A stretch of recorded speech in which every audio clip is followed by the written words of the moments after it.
ഇപ്പോഴാണ് കേരളത്തിൽ എൻ.ഡി.എക്ക് ശരിയായി യോജിച്ച ഒരു ഘടകകക്ഷിയെ കിട്ടിയിരിക്കുന്നത്.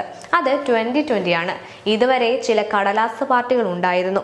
അതിൽ ജാനു പോയി, പിന്നെ ഒരു തുഷാർ വെള്ളാപ്പള്ളിയുണ്ട്. അദ്ദേഹത്തിന് രാഷ്ട്രീയമായി ഒരു സ്വാധീനവും ജനങ്ങൾക്കിടയിൽ ഉണ്ടാക്കാൻ കഴിയില്ല.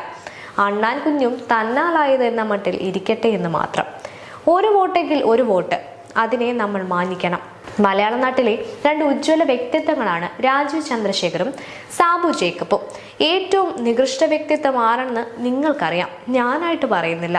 10 വർഷം കേരളത്തിന് പോയി കിട്ടി. ആരെക്കൊണ്ടും നന്നാക്കാൻ കഴിയാത്ത വിധം കേരളം സകല മേഖലയിലും അധപതിച്ചു എന്നതാണ് ബാക്കി പത്രം. മോദിജിക്കൊപ്പം കേരളവും സഞ്ചരിച്ചിരുന്നുവെങ്കിൽ നമ്മുടെ സംസ്ഥാനം ഇന്ന് എവിടെയോ എത്തിയേനെ. അത്രമാത്രം മനുഷ്യവിഭവവും ബുദ്ധിശക്തിയും ഇവിടെയുണ്ട്. അതാണ് ഇവിടെ നിന്ന് ഇറക്കുമതി ചെയ്ത് കേരളം ഒരു വൃദ്ധസദനമായിക്കൊണ്ടിരിക്കുന്നത്. എന്നിട്ടും ഇവിടത്തെ അല്പപ്രബുദ്ധർക്ക് യാഥാർത്ഥ്യം മനസ്സിലാകുന്നില്ല. കഷ്ടമെന്നേ പറയാൻ പറ്റൂ. പക്ഷേ ചിലർ പറയുന്നത് കേട്ടു, കാര്യമൊക്കെ ശരി തന്നെ, പക്ഷേ രാജീവ് ചന്ദ്രശേഖറിന് പ്രസംഗിക്കാൻ കഴിയില്ലല്ലോ എന്ന്.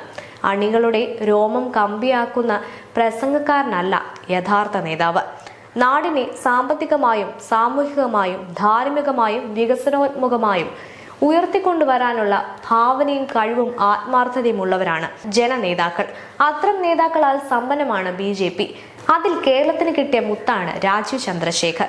ഇവിടെ ജനിക്കുന്ന കുട്ടികൾക്ക് ഇവിടെ തന്നെ ജീവിക്കാനുള്ള അവസരമാണ് വേണ്ടതെന്ന് RC പറയുമ്പോൾ ആ വാക്കുകൾ അദ്ദേഹത്തിന്റെ ഹൃദയത്തിന്റെ അടിത്തട്ടിൽ നിന്നാണ് വരുന്നത്.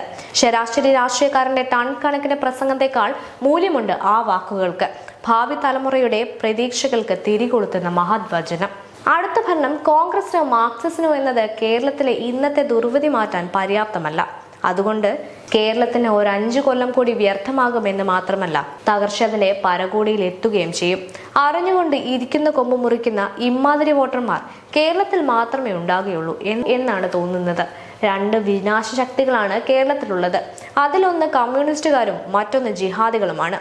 കോൺഗ്രസ് ഒരു വിഷയമേയല്ല. ജിഹാദികളുടെ കൂട്ടില്ലെങ്കിൽ ഇവിടെ എന്ത് കോൺഗ്രസ്? എന്നിട്ടും ഈ 2 ആസുര ശക്തികളാണ് ഇവിടെ. ആധിപത്യവും മേധാവിത്വവും എന്നത് എന്തൊരു ശാപവും കഷ്ടവുമാണ്. എന്തായാലും ഇപ്പോൾ ഒറ്റയും തെറ്റയുമായി പ്രബലരടക്കം BJPയിലേക്ക് വരുന്നുണ്ട്. മാത്രമല്ല BJPക്ക് അതിന്റെ കരുത്ത് വർദ്ധിപ്പിക്കാനും കഴിയുന്നുണ്ട്.